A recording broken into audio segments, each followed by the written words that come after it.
ក្លឹបលោកគ្រូឥឡូវជួបមួយធនផនិតសួស្ដីបាទផនិតថ្ងៃមុនប្រកួតមួយពុតសម្បូរការជួបគ្នាលើកទី2ហ្នឹងពុតសម្បូរ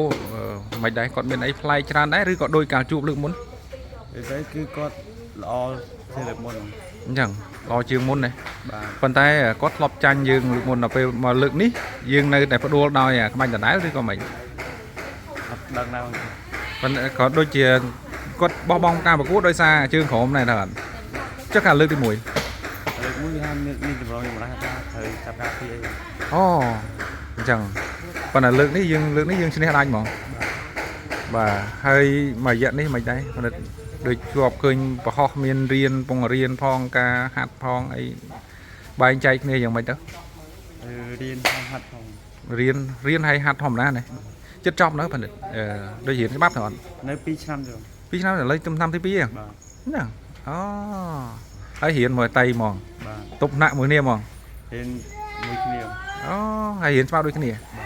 ជុំហើយអ្នកបណ្ដាលហេតុអីបានរៀនច្បាប់អីយើងស្លាញ់ខាន់ហ្នឹងវាតាក់តងនឹងអីជាមួយនឹងកីឡាបានយើងយកចំណេះច្បាប់វាតាក់តងមកចំណងចំណូលចិត្តយើងអញ្ចឹងអត់ចង់រៀនទៅ business រៀនទៅធ្វើនេះអីទេយកជំនាញច្បាប់ហ្មងណាកម្រងមានកម្រងអីដែលចង់រៀនច្បាប់ដូចថាឥឡូវនេះជាកីឡាករហើយដូចជា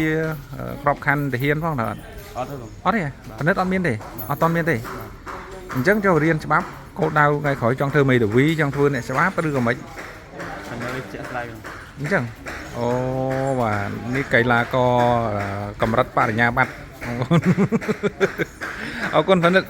បាទឥឡូវបន្ទាប់ពីរត់ហើយទៅធ្វើអីទៀតយើងទៅមានលោតកន្លាងលោតអីរហូតដល់ម៉ានបានសម្រាប់យើងលោតហើយយើងចាប់ដើមសមហើយសមជាមួយគ្នាអញ្ចឹងហើយយើងមកប៉ុន្មានបានសម្រាប់ទងម៉ោង8ម៉ោង8យប់ទៅជាង8អញ្ចឹងរាល់ថ្ងៃគឺប្រចាំថ្ងៃអញ្ចឹងរហូតមកបាទវ៉ាវមិនធម្មតាទេជាអ្នកកីឡាណោះ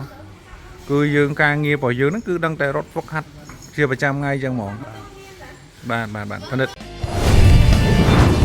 វីហូបជាផលិតផលបំពន់សុខភាពសន្លាក់សរសៃអាស៊ីតវីហូបហើយជា